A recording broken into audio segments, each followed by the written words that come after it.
आप लोगों को दिखाई दे रहा होगा कि आजादी के बाद पहली दफा सुप्रीम कोर्ट के 4 जज प्रेस कॉन्फ्रेंस करते हैं और वो कहते हैं कि हमें काम नहीं करने दिया जाता। सुप्रीम कोर्ट के जज ये बात कहते हैं कि जब सुप्रीम कोर्ट नहीं बचेगा तो देश के अंदर लोकतंत्र भी नहीं बचेगा। ये सुप्रीम कोर्ट के जजों ने भी इस बात का आह्वान आपसे किया है। इस देश के अंदर 2 तरह के कानून काम करते हैं। जब राहुल गांधी जी को सजा होती है, एक मामूली केस के अंदर, मामूली केस क्या था? केस यह था कि राहुल गांधी जी ने अपने भाषण में कहा था कि जो बैंकों का पैसा चोरी करके, कर्जा का चोरी करके विदेशों में भाग रहे हैं, उनके नामों के पीछे मोदी क्यों लिखा होता है। ये बात थी। इस पर राहुल गांधी जी को सजा मिली। सजा मिलने के बाद 1 दिन बाद उनकी सदस्यता रद्द कर दी गई और उन्हें 1 महीने के अंदर अंदर मकान खाली करने का निर्देश दे दिया गया। लेकिन दूसरी तरफ राजस्थान के अंदर अंता विधानसभा का विधायक, जिस पर 307 का मुकदमा है, जिस पर कंटक को मर्डर का मुकदमा है, उस पर जब सजा होती है तो 15 दिन तक राजस्थान का विधानसभा अध्यक्ष और विधानसभा और राजस्थान के मुख्यमंत्री इंतजार करते हैं। राजस्थान की सरकार राज्यपाल के पास जाती है और कहती है कि सजा को माफ किया जाए। बजाय सजा माफ करने के वो सुप्रीम कोर्ट तक जाने का काम करते हैं, उन्हें टाइम मिलता है। लेकिन हमारे प्रदेश अध्यक्ष श्री गोविंद सिंह डोटासरा जी, हमारे विपक्ष के नेता श्री टीकाराम जोली जी, कुदरती मैं भी उस दिन उसी दिन वही था, हम सब लोग जाकर के जब राज्यपाल से मिलकर के कहते हैं कि यदि आपने इसमें और ज्यादा देरी की तो कांग्रेस को आंदोलन के लिए मजबूर होना पड़ेगा, तब जाकर के उस अंता के विधायक की सदस्यता समाप्त की जाती है। सीबीआई के अंदर इनकम टैक्स और सीआईडी किस तरह से लोगों पर झूठे मुकदमे दर्ज करती है। आंकड़ा बता रहा है कि 196 लोगों पर मुकदमे दर्ज हुए, 196 लोगों पर मुकदमे दर्ज हुए, लेकिन चार्जशीट कितने लोगों के खिलाफ दर्ज की गई? सिर्फ 2 लोगों के खिलाफ। यानी 194 लोगों को 5-5 सालों तक, 4-4 सालों तक यूं ही बंदी बना करके, यूं ही यानी कोर्ट में डरा धमकाने का काम है वो किया है। इसके साथ साथ बीजेपी के नेताओं ने कहा कि 400 पार, वो तो शुक्र है आप लोगों का। धन्यवाद करना चाहता हूँ राजस्थान की जनता का, धन्यवाद करना चाहता हूँ श्री गंगानगर लोकसभा की जनता का कि आपने लोकसभा क्षेत्र के अंदर कांग्रेस के विधायक सांसदों को जिता करके वो 400 पार का जो नारा था उसको रोक लगाने का काम आपने किया। यदि वो 400 पार कर जाते या 400 के नजदीक में पहुंच जाते तो अब तक आपको ये रैली करने की जरूरत भी नहीं पड़ती। अब से पहले वो संविधान को खत्म कर चुके होते, संविधान को बदल चुके होते। मैं कहना चाहता हूं कि बीजेपी के नेताओं ने कहा है कि संविधान की प्रस्तावना के अंदर जो धर्मनिरपेक्ष शब्द है उसे हटा दिया जाए। बीजेपी के नेता कह रहे हैं कि यानी संविधान के अंदर, प्रस्तावना के अंदर जो समाजवाद का शब्द है उसे हटा दिया जाए। ये बात तो अभी लोगों ने की है। आप सोचो इस तरह के शब्दों को हटा करके ये देश के संविधान के अंदर बदलाव करना चाहते हैं। इसलिए आज की ये बात आज करके पूरे देश के अंदर ये संविधान बचाओ रैलियों का आयोजन करना पड़ा है। इसलिए करना पड़ा है, आप लोगों को सरकारी आंकड़े बता रहा हूँ कि यानी एक दिन के अंदर भारत देश को छोड़ करके 592 लोग विदेशों की सदस्यता ग्रहण कर रहे हैं, नागरिकता ग्रहण कर रहे हैं। और पिछले साल 2,06,378 भारतीय लोगों ने भारत की सदस्यता खत्म करवा करके और दूसरे देशों की नागरिकता है वो ग्रहण की है। क्यों मोदी जी, क्यों लोग देश को छोड़ करके जा रहे हैं? क्यों देश को छोड़ करके लोग जा रहे हैं? क्यों लोग इस देश के अंदर गरीबी का आलम ये बना हुआ है? ये बात जो सारे के सारे आंकड़े इस बात को साबित करते हैं कि हमें इस देश के संविधान को बचाने का काम करना है। साथियों, इस देश का संविधान आसानी से एक दिन में या एक बात से नहीं बना। हमारे महापुरुषों ने, जिन महापुरुषों ने इस देश के अंदर सामाजिक व्यवस्था के में बदलाव के लिए लड़ाई लड़ी, जिन महापुरुषों ने इस देश के अंदर सामाजिक समानता के लिए संघर्ष किया, जिन महापुरुषों ने इस देश के अंदर मानव एक हो इस बात के लिए संघर्ष किया, उन महापुरुषों की बात को यानी बाबा साहब अम्बेडकर ने देश के संविधान के अंदर दर्ज करने का काम किया। चाहे वो गुरु कबीर साहब हो, चाहे वो गुरु रविदास जी हो। गुरु रविदास जी कहा करते थे, जात पात के फेर में उलझ रहे सब लोग, मानवता को खात है रैदास जात के रोग। जात जात में जात हूँ जीव के लंग में पात, रविदास मानव ना जोड़ सके जब तक जात कुजात कि ये जिस तरह से केले के पत्ते के अंदर से पत्ता निकलता है, उसी तरह से जाति के अंदर से जाति निकली हुई है। और ये जातियां हमारे हम लोग जो यानी ये भारतीय जनता पार्टी के लोग जिस तरह से हमें जाति और धर्मों में आपस में तोड़ने का काम करते हैं, वो यानी हम लोगों को कभी भी बर्दाश्त नहीं है। चाहे वो गन्ना जाट हो, चाहे वो सजना कसाई हो, चाहे गुरु नामदेव छिपा हो, चाहे गुरु अंगद देव हो, चाहे वो महात्मा ज्योतिबा फूले हो, चाहे वो पहले रामा स्वामी नायकर हो, चाहे वो नारायण गुरु हो, चाहे वो छत्रपति साहू जी महाराज हो, चाहे गुरु जम्बेश्वर भगवान हो। इन टोटल महापुरुषों ने इस देश के अंदर जो व्यवस्था में परिवर्तन का संघर्ष किया, इन टोटल महापुरुषों ने इस देश के अंदर आदमी ही नहीं, जानवर नहीं, हम लोग यानी सिर्फ पेड़ पौधों की रखवाली भी कैसे कर सकते हैं, इनके लिए जिन महापुरुषों ने इस देश के अंदर बात की, उन महापुरुषों की शिक्षाओं को, उन महापुरुषों के विचारों को, उन महापुरुषों की बातों को कानूनी रूप देने का काम बाबा साहब डॉक्टर भीमराव अम्बेडकर ने संविधान के अंदर किया। 26 जनवरी 1950 को इस देश का संविधान लागू हुआ। बाबा साहब अम्बेडकर ने जब 26 नवंबर 1949 को जब यानी संविधान सभा ने जब राष्ट्रपति को संविधान भेंट किया, उस समय बाबा साहब अम्बेडकर ने कहा था कि किसी भी देश का संविधान चाहे कितना भी अच्छा क्यों न हो, उसे लागू करने वाले लोगों की नीति साफ नहीं है तो वो बुरे से बुरा संविधान साबित हो सकता है। किसी भी देश का संविधान चाहे कितना भी बुरा क्यों न हो, उसे लागू करने वाले लोगों की नीयत यदि साफ है तो वो अच्छे से अच्छा संविधान साबित हो सकता है।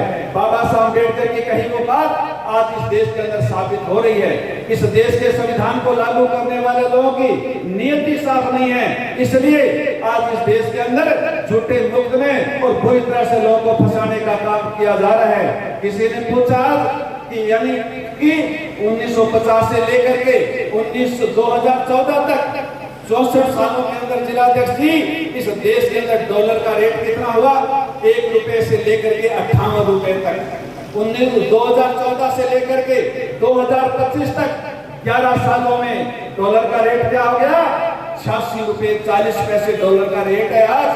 क्या कोई सोच सकता है कि यानी 64 सालों के अंदर 90 पैसे प्रति साल की दर से बढ़ने वाला डॉलर 10 साल के अंदर 2.5 रुपए प्रति साल की दर से कैसे बढ़ गया? किसी ने सोचा कभी?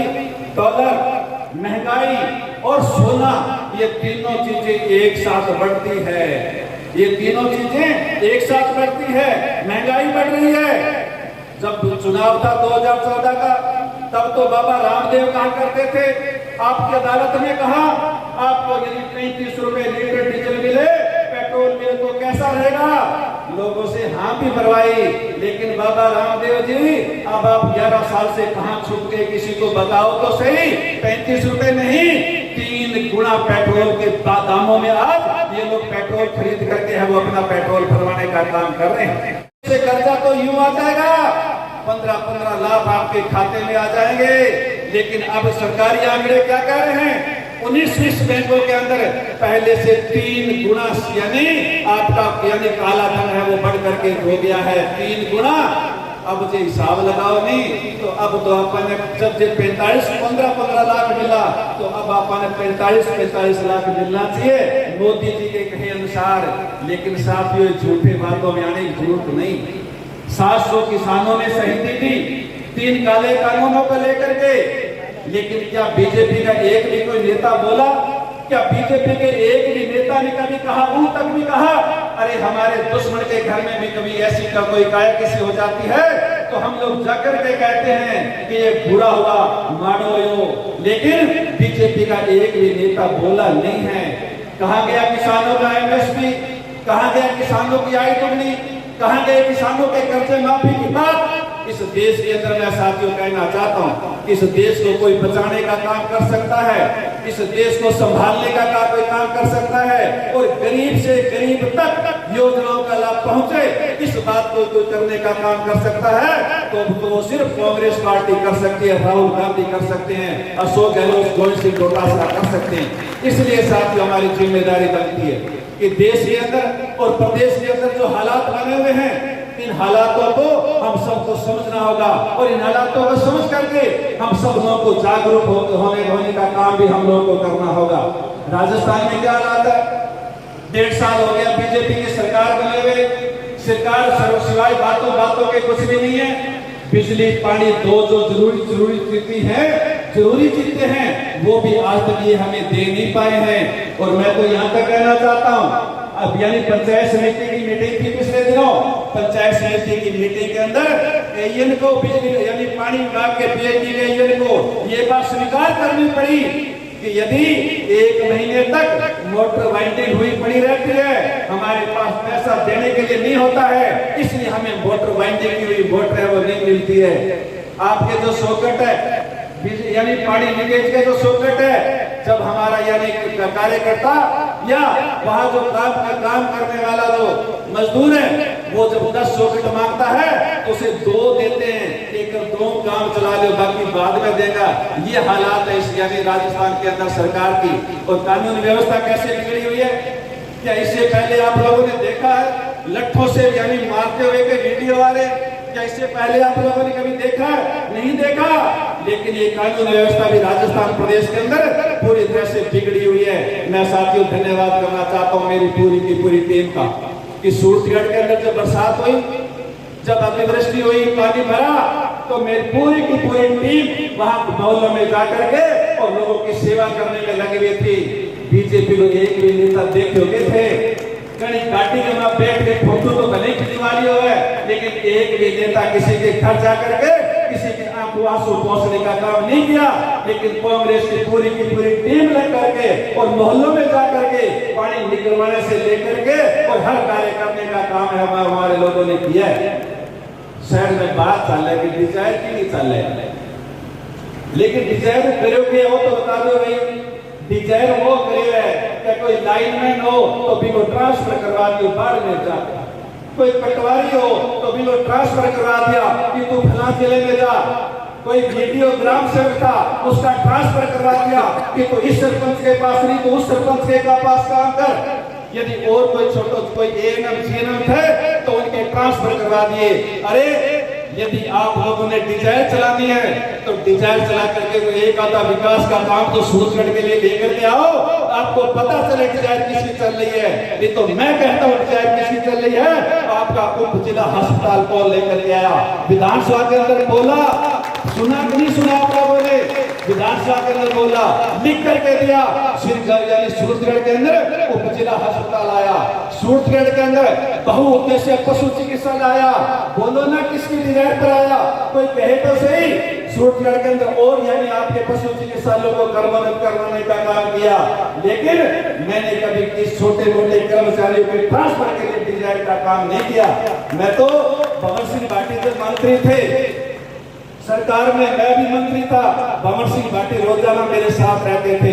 ये लाइनमैनों के ट्रांसफर यदि करवाने होते तो मैं बहुत से करवा सकता था, लेकिन नहीं, हमारी ये फिक्र नहीं है। हम लोग ये छोटे मोटे कर्मचारियों के सिपाहियों में ट्रांसफर करवा दो, ई थानों बी थाने में चेंज करवा दो, ई थानों बी थाने में चेंज करवा दो। और इससे क्या फर्क पड़ता है? वो कर्मचारी तो कर्मचारी रहेंगे, लेकिन आप जिस तरह से आप लोगों ने जब बरसात हुई तब तो आप लोग दिखाई दिए नहीं, घर में बैठ करके डिजायर चलाते रहो। लेकिन मैं कहना चाहता हूं आपको किसी से यानी शंका करने की जरूरत नहीं। कांग्रेस की पूरी टीम हर वक्त है वो आपके साथ खड़ी है, आधी रात आपके साथ खड़ी है। सड़क आई अभी सड़क आई तो फिर डिजायर वालों ने फेसबुक पर लिख दिया मेरी डिजायर से ये सड़क आई। लेकिन धन्यवाद करना चाहता हूँ पत्रकारों का, पत्रकारों ने दूसरे दिन सारी की सारी स्टोरी छाप दी कि यानी सड़कें किसके कहने से आई थी, कहाँ रुकी थी और क्यों रुकी थी, और अब ये किसके कहने से आई है। पत्रकारों ने सारी की सारी पोल खोल दी। तो भाई फेसबुक पर जो आप लोग आपने जो बिगाड़ की पोस्ट बात तो मिटा दो कम कम है, लोग और भी कमेंट करना शुरू कर दिया उस पर। मैं साथियों कहना चाहता हूँ सूरतगढ़ के अंदर जो भ्रष्टाचार का आलम है आप लोग देख रहे हो, किस तरह से भ्रष्टाचार का आलम सूरतगढ़ के अंदर वो बढ़ रहा है। मैं कहना चाहता हूँ कि जब उपजिला अस्पताल के लिए जगह की जरूरत पड़ी, एक मरबा जगह की जरूरत थी, लेकिन उपजिला अस्पताल के लिए जगह नहीं मिली। लेकिन ये कब्जेधारियों ने टायर लगा लगा करके कहाँ की जमीन कहीं, कहाँ की जमीन कहीं, टायर लगा लगा करके सूरतगढ़ की सारी जमीनों को रोकने का काम किया है। हाँ, एक बात और है, इस बात के डिजाइन तो और भी चाली कि नगर पालिका में वो प्रस्ताव 7 है वो पास करवा करके और मैं यहाँ जमीन पर कब्जा करूं। लेकिन मैं कहना चाहता हूँ जब तक डूंगरराम और कांग्रेस की टीम जीवित है तब तक आपको सूरतगढ़ की जमीन नहीं देने देंगे। भले आप कहीं भटक लेना, नहीं लेने देंगे। और सूरतगढ़ के वासी इस बात में हमारे साथ पूरी की पूरी तरह से तैयार है। साथियों, इस ऐतिहासिक राजस्थान प्रदेश के अंदर जो कानून व्यवस्था बिगड़ी हुई है, उस बिगड़ी हुई कानून व्यवस्था को सुधारने के लिए और आज जो व्यवस्थाएं हैं उन सारे के सारे सिस्टम को सुधारने के लिए और देश भर के अंदर जो आंदोलन चल रहा है उस आंदोलन को गति देने के लिए आज का ये आप लोगों का कार्यक्रम रखा है। आज स्मार्ट मीटर की बात मेरे से पूर्व वक्ता कह चुके हैं, ये आपके पास बहुत बड़ा धोखा आपके साथ हो रहा है। आप बताओ भाई, पहला अपने घर के अंदर 100 वाट का बल्ब हुआ करता था, होता था कि नहीं होता था? देखिए 40 वाट का बल्ब होता था, 40 वाट की अपनी ट्यूबलाइट होती थी। अब आप लोगों ने 9 वाट का बल्ब लगा दिया। 9 श्याम सुंदर जी लगाया कि नहीं लगाया? अरे 100 वाट की जगह 9 वाट का बल्ब आपने लगा दिया तो भाई 300 रुपए आपका बिल आता था वो तो 100 रुपए होना चाहिए। अब 300 रुपए जो बिल आता था वो 2000 रुपए हो गया। अब 2000 रुपए बिल आप 2 महीने का देते थे, 2000 रुपए बिल आप 2 महीने का देते थे। अब 1 महीने का बिल हो गया, फिर भी 2000 रुपए बिल आप लोग दे रहे हो। और जब स्मार्ट मीटर लग जाएगा तब हम ये कहां लेकर के जाएंगे? बताओ तो सही। ये हमारे साथ बहुत बड़ा धोखा कर रहे हैं। रात को 12 बजे 11 बजे आपकी लाइट है वो अभी, जैसे विधायक जी ने कहा है, विनोद गोठवाल जी ने, अभी इन्होंने अभी तो ये कह रहे हैं कि वो मीटर बढ़िया है, यानी सारी बिजली पूरी माफी जाएगी और लोग यानी ये करे, इसमें कोई चिप नहीं है। लेकिन मैं कहना चाहता हूँ कि पोस्ट पेड मीटर ही है ये, और इसको पोस्ट पेड मीटर के रूप में ही ये लोग काम लेने वाले हैं। रात को आपकी बिजली बंद होने वाली है, फिर आप लोग देखते रहना। और ये और कर रहे हैं, जो रजिस्टर्ड आपका टेलीफोन नंबर है उसी नंबर से आपका ये आपका रिचार्ज होगा। ये नहीं कहते फोन करो बेटे ने कि बेटा उठे वो मेरो रात में लाइट चली गई तो चार्ज करी, मोबाइल के लिए कहते हो ना, आपका ये मीटर चार्ज होने वाला नहीं है। इसलिए सारी रात आपको गर्मी में इस उमस की यानी उमस के अंदर बिताना पड़ेगा। बिजली बाकी रात क्या है? मीटिंग के अंदर यानी अधिकारियों ने इस बात को माना कि आरडीएसएस ने अभी तक मात्र 22% काम किया है। 31 मार्च को जो काम पूरा होने वाला था, कितना काम किया? 22%। मंत्री ने कहा टाइम ले, 2 जुलाई तक का टाइम दिया कि 2 जुलाई तक हम पूरा का पूरा काम कर देंगे। और 2 जुलाई के बाद जब गंगानगर के अंदर दिशा की मीटिंग हुई, उस मीटिंग के अंदर उन सारे के सारे अधिकारियों को मानना पड़ा कि मात्र 38% काम हुआ है जो 100% होना चाहिए था। अब ठेके मन फोन करो क्या भाई हमारे साहब खंभा तो लगा दिया, तारा साहब नीचे पड़ी है, लेकिन ढानिया का कनेक्शन हो गया। वो ये यानी वो आरडीएसएस कंपनी है जो इस तरह से गुमराह करने का काम कर रही है। इनके पास ट्रांसफार्मर नहीं है, इनके पास आपके मीटर नहीं है। मैंने विधानसभा के अंदर प्रश्न लगाया, पत्रकार जी विधानसभा के अंदर प्रश्न लगाया, आप लोग भी देख लेना उसको कि सूरतगढ़ विधानसभा के अंदर कितने ऐसे मीटर हैं जो खराब है और जो जले हुए हैं। इन्होंने बताया कि 8,000 मीटर घरेलू कनेक्शन के ऐसे हैं जो खराब है, जो जले हुए हैं। 8,000 लोगों का मतलब क्या है? 8,000 परिवारों को 200 यूनिट जो फ्री का लाभ मिलना चाहिए 2 महीने वो नहीं मिलेगा। 8,000 परिवारों को और जो योजनाओं का लाभ मिलना चाहिए वो नहीं मिलेगा। और इनका है वो मीटर है वो अंदाजन उनका बिल आएगा। और 2000 मीटर कृषि कनेक्शन के खराब पड़े थे। 2000 मीटर कृषि कनेक्शन के खराब का मतलब क्या है? जो 2000 यूनिट आपको एक महीने की फ्री मिलनी चाहिए वो नहीं मिलेगी, और आपका बिजली का बिल फ्लैट रेट के हिसाब से आएगा। और फ्लैट रेट के हिसाब से आपने मोटर नहीं चलाई, आपने तो अभी पीछे बरसात का टाइम है, आपने तो एक यूनिट भी नहीं चलाया, लेकिन फिर भी फ्लैट रेट के हिसाब से आपका यानी 15 की यदि मोटर है तो 8000 का बिल आपके आने वाला हर महीने। इसलिए साथियों कहना चाहता हूँ, बिजली के हालात खराब है, पानी की हालात खराब है। सूरजगढ़ शहर के लोग 70 साल हो गए, 70 साल हो गए, सूरजगढ़ शहर के लोग आज भी है वो फ्लोराइड पानी पीने को मजबूर है। और अभी जब ये बरसात का पानी आया तब तो बिल्कुल बदबूदार पानी 6 से 7 वार्डों के अंदर में देख कर गए, वो पीने को पानी है वो इनको मिल रहा था। इसलिए शहर की जो ये बिगड़ी हुई हालात है और देश के राजस्थान प्रदेश के जो बिगड़ी हुई हालात है, इन सारे के सारे मुद्दों को लेकर के अब पूरे देश भर के अंदर संविधान बचाओ रैली के माध्यम से और राजस्थान प्रदेश के अंदर स्मार्ट मीटर को लेकर के, नगर निकाय और पंचायत के चुनावों को लेकर के, भाई कराओ, 5 साल हो गए, चुनाव तो करवाओ। जिला प्रमुख का चुनाव आप नहीं करवा रहे, पंचायतों के चुनाव आप नहीं करवा रहे, नगर निकाय के चुनाव आप लोग नहीं करवा रहे, तो चुनाव नहीं करवाओगे तो बताओ ये प्रजातंत्र कैसे जिंदा रहेगा? महाराष्ट्र के अंदर, महाराष्ट्र में क्या हुआ पता है आप लोगों को? 5 सालों में 31 लाख वोट बढ़े। 5 सालों में कितने वोट बढ़े? 31 लाख।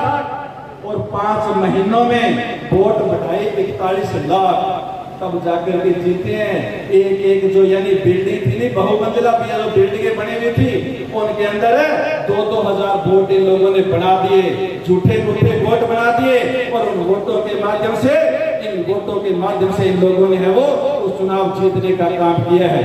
बिहार में आज मैं खबर पढ़ रहा था, बिहार के अंदर 63 लाख लोग हैं वो वोटर, जिनके वोट नहीं है वो अपने वोट डालने से वंचित रहेंगे इस चुनाव में। बताओ 63 लाख लोग जब वोट डालने से वंचित रहेंगे तो फिर ठीक होगा संविधान है? फिर क्या आप लोग सोचते हैं वोट है, वोट तो फिर दे गया होगा कि नहीं है, और मशीन में निकलेगा कि, और फिर ठीक होगा साहब वोट तो मैं मारे गम में वोट हो ही को नहीं, लेकिन गम जीत किया गया। बताओ तो सही, ये बात इसलिए है। इसलिए मैं कहना चाहता हूँ, जब देश संविधान बचेगा तो देश बचेगा, जब संविधान बचेगा तो हम लोग बचेंगे, जब संविधान बचेगा तो लोकतंत्र बचेगा, जब संविधान बचेगा तो इस देश के अंदर प्रजातंत्र बचेगा, और जब संविधान नहीं बचेगा तो फिर कोई भी बचने वाला नहीं है। इसलिए हमारे लिए एक आजादी की लड़ाई तो 1947 से पहले कांग्रेस के नेताओं ने लड़ी थी, महात्मा गांधी ने, पंडित जवाहरलाल नेहरू ने, सरदार वल्लभ भाई पटेल ने, तो यानी मौलाना आजाद ने, सरदार भगत सिंह ने, सरदार उधम सिंह ने, बाबा साहब अम्बेडकर ने। और एक लड़ाई आज आपको बाबा साहब अम्बेडकर के संविधान को बचाने के लिए लड़नी पड़ रही है। ये लड़ाई भी हम सबको मिलकर के लड़नी पड़ेगी, तभी जाकर के हमारा सुधार होगा, तभी हम लोग वो आने वाली पीढ़ियों को धड़ल्ले से कह सकेंगे कि जब संविधान पर खतरा था, जब संविधान पर खतरा आया तो उस खतरे को, इस देश खतरे से इस देश को बचाने का काम हम लोगों ने किया, इस संविधान को बचाने का काम हम लोगों ने किया। इसलिए आज आप प्रजातंत्र के अंदर आप हम ठंडी सांस है वो ले रहे हैं। इसलिए साथियों, हम लोगों को जो बातें आज बताई गई है उन बातों को गांव-गांव जाकर के, गली-गली जाकर के पता करके और वो लोगों को तैयार करना है, ताकि आने वाले नगर निकाय के चुनाव में, आने वाले पंचायत के चुनाव के अंदर भी हम लोग इस संविधान विरोधी ताकतों को मुंह तोड़ जवाब है वो देश के, उनको बता सके कि इस देश के संविधान के रखवाले अभी भी जिंदा हैं, वो कहीं गए नहीं हैं। विनोद गोठवाल जी ने विशेष तौर से हमारे यहाँ आकर के अपना टाइम दिया है, मैं आपका बहुत बहुत धन्यवाद करना चाहता हूँ। विनोद गोठवाल जी बहुत ही संघर्षशील और बहुत ही हमारे सुलझे हुए नेता है। और विधानसभा के अंदर आप लोगों ने पढ़ा होगा कि सबसे ज्यादा पर्सन के माध्यम से विधानसभा में बोलने वाले जो 10 लोग थे, उन 10 लोगों में नाम हमारे विनोद गोठवाल का आया है राजस्थान प्रदेश के अंदर। तो इसलिए ऐसे नेताओं की, ऐसे नौजवानों की हम सबको मिलकर के वो सहयोग करना है और कांग्रेस पार्टी को मजबूत करके राहुल गांधी जी की जो बात है, राहुल गांधी जी के जो विचार है, राहुल गांधी जी की जो सोच है, उनको आगे बढ़ाने का काम हम सब लोगों को करना है। अब हम यही सभी यहाँ से इकट्ठे होकर के हमारे ब्लॉक अध्यक्ष श्री परशुराम भाटिया जी आपको धन्यवाद देंगे, और उसके बाद हम सभी इकट्ठे होकर के एडीएम ऑफिस जाकर के हमें ज्ञापन देना है। जो ज्ञापन में हम